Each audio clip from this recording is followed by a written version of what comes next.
Join with Medha Language Theatre for spoken English and personality development classes. For more details, contact us.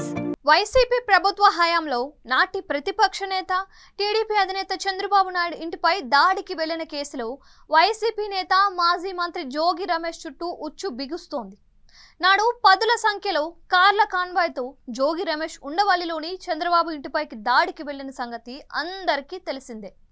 అయితే అప్పుడు YCP ప్రభుత్వం అధికారంలో ఉండడంతో జోగి రమేష్ పై పోలీసులు కేసు నమోదు చేయలేదు. టీడీపీ కార్యకర్తలు నేతలపైనే కేసు పెట్టారు. ఈ క్రమంలో ఇప్పుడు కూటమి ప్రభుత్వం అధికారంలో ఉండడంతో జోగి రమేష్ పై ఇటీవల కేసు నమోదైన సంగతి తెలిసిందే.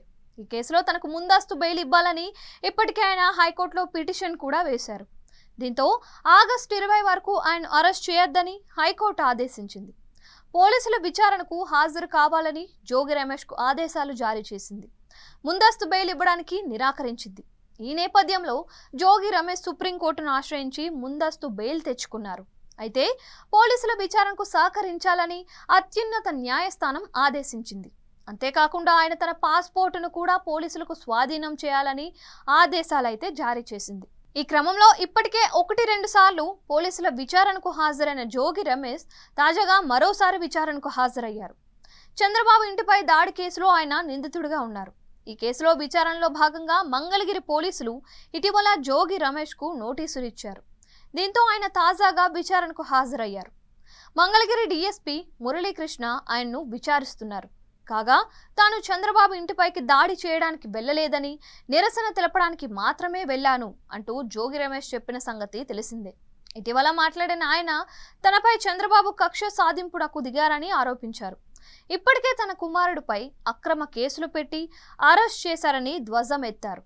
పోలీసులు ఎన్నిసార్లు పిలిచినా వస్తానని, ప్రతి ప్రశ్నకు సమాధానం చెబుతానని తెలిపారు. కొద్ది రోజుల క్రితం తన కుమారుడు రాజీవ్ను అరెస్ట్ చేసినప్పుడు కూడా జోగి రమేష్ తీవ్ర ఆరోపణలు చేశారు. తన కులం పేరును చెప్పుకున్న ఆయన బడుగు బలహీన వర్గాలు ఎదుగుతూ ఉంటే చంద్రబాబు తట్టుకోలేకపోతున్నారని ఆరోపించారు. ఆ రోజు చంద్రబాబు ఇంటిపైకి తాను దాడికి వెళ్ళలేదని, వైఎస్ జగన్ను టీడీపీ నేత చింతకాయల అయ్యన్న పాత్రుడు తిడితే తట్టుకోలేక చంద్రబాబు దృష్టికి ఈ విషయాన్ని తీసుకువెళ్లి పెద్ద మనిషిగా న్యాయం చేయాలని కోరేందుకు వెళ్లానని జగన్ వివరణ ఇచ్చారు. కాగా ఈ కేసులో జోగికి ముందస్తు బెయిల్ ఇచ్చిన సుప్రీంకోర్టు తదుపరి విచారణను నవంబర్ 4వ తేదీకి వాయిదా వేసింది. దాదాపు మరో నెల రోజుల పాటు జోగి బెయిల్పై ఉండనున్నారు. ఆ తర్వాత కోర్టు ఆదేశాల మేరకు పోలీసులు చర్యలు తీసుకోనున్నారు.